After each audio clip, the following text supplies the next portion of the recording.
What's going on, guys? This is Lior with Compass out of Boston, and in this video we're going to be talking about where you should buy your first home around the Boston area. So let's get at it.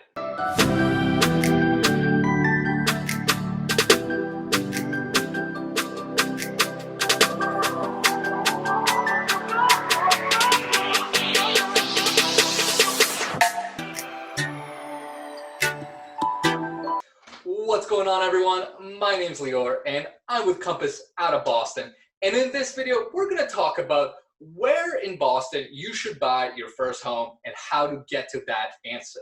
Now, before we get into that, two quick things. Number one, if you guys haven't already subscribed to my channel, smash that subscribe button. I put out tons of new videos every single week talking all about what it's like to live in different pockets around the greater Boston area. Tips on buying, tips on selling, investing, and so much more. So if you haven't already subscribed to my channel, smash that button.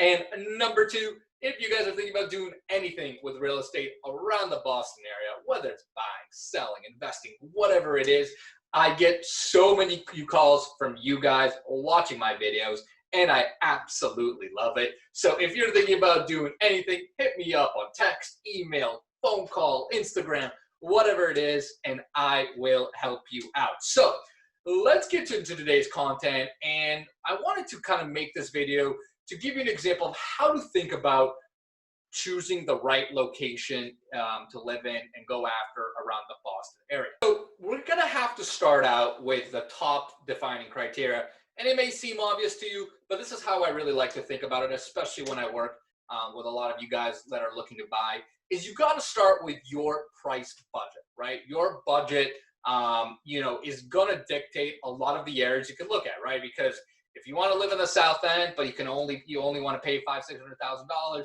that's probably not going to work out too well, right?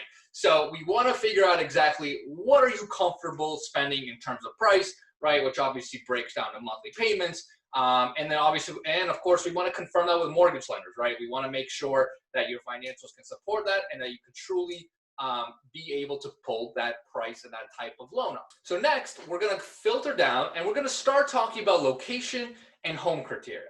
And one thing you're going to notice is that there's a lot of balancing to be done when selecting between these factors. And here's what I mean. Let's start with location, right? First, you're going to want to figure out in terms of what general spots do I want to live in, right? You're probably going to think, well, how close do I want to be to Boston, right? Do I want to be within 10 minutes of Boston? Do I want to be within 20? Am I okay going out to the burbs and being 30 minutes away, right? That's a really big decision. Then you're going to have to combine that and then think about the actual house, right? Let's say it's a house or condo, whatever it may be. And you've got to figure out, look, what do I actually want in a house, right? Is there a minimum amount of square footage? Is there a minimum number of beds, baths? What kind of condition do I want, right? Am I okay buying a fixer-upper that I live in and renovate, or do I really want a turnkey luxury property, right? You got to be able to figure out what are you comfortable pulling the trigger on. Now, it may not necessarily be one or the other, right? It could be that you select, you could think about, well, I'd be comfortable with a fixer-upper, although I might prefer a turnkey property, right? There's typically no one right answer, but as you begin to think about these criteria, you want to start balancing that with location. And here's what I mean. If you're going to think about staying closer to the city or going to more expensive areas, right? Let's say you wanted to go to South Boston, Charlestown, or maybe Somerville, right? And you're going to think about going to these more expensive areas, you got to be comfortable with, hey, well, in these areas, I'm either going to be buying less square footage or I'm going to be buying homes that need more work. Whereas let's say I go more north of the city, maybe west of the city towards say Watertown or Waltham. In those areas, you're further away from the city, but you can buy more square footage, right? You can buy property that's in better condition. So those are some of the balancing factors that you're gonna want to start playing out in your head, right? How badly do I want a certain location, and what am I willing to deal with, right, for this location, right? If I want to be super close to the city, am I okay taking a much smaller unit? Whereas if you really need that space or you really want a beautiful luxury space house, you might have to go further out in the city for that same budget you have in order to be able to afford and buy that. And there's also other factors to consider. Parking might be something you want to consider, right?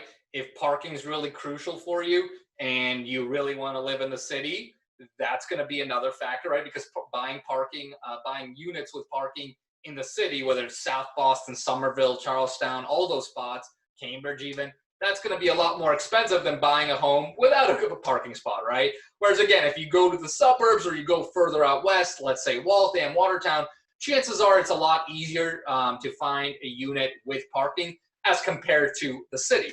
Other things you can also think about too is outdoor space, right? Especially prevalent with everything going on with COVID, right? A lot of people are working from home and spend a lot more time at home these days. So if outdoor space is something that's absolutely crucial, again, you're much more likely to find that within your budget further away from the city than inwards. But if you wanted to, you could still find something in the city, but here's more balancing, right?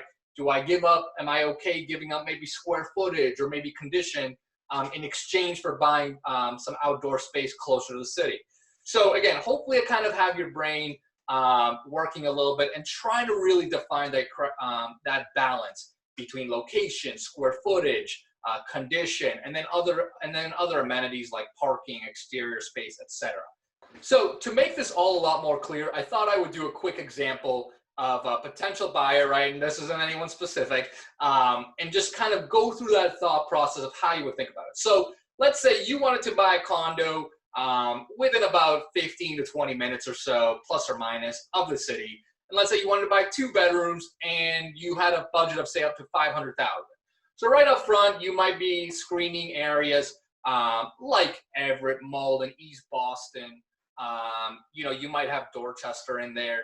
You might have areas out west like Waltham, Watertown, maybe even Quincy if you want to go a little more south. So those are the areas I would start with, just purely based on price and the fact that you wanted 2 bedrooms. Now, let's say you really wanted to only stick to turnkey properties and maybe even higher rent stuff, right? So going into areas like East Boston will be a little bit more challenging, right? Because that's a more expensive market than maybe something like Everett or Dorchester or Malden, right? Where in those markets, you can get more for your dollar.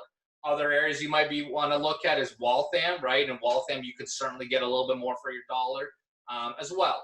Now, let's say you bundle that, and on top of really wanting a turnkey property, let's say you really want off-street parking space as well, right? So again, some of these areas like Dorchester is probably going to be a little harder to find parking, whereas maybe in Everett you're more likely to find parking, and even in Waltham, right? So again, this is kind of the thought process you want to start going in, is figuring out the locations, then taking exactly what you want in that unit in terms of square footage, condition, and then any other amenities, and really kind of starting to narrow down your list. So that's exactly how I usually tell buyers to really come up with, to help them figure out where they should be buying a condo or a house around the greater Boston area.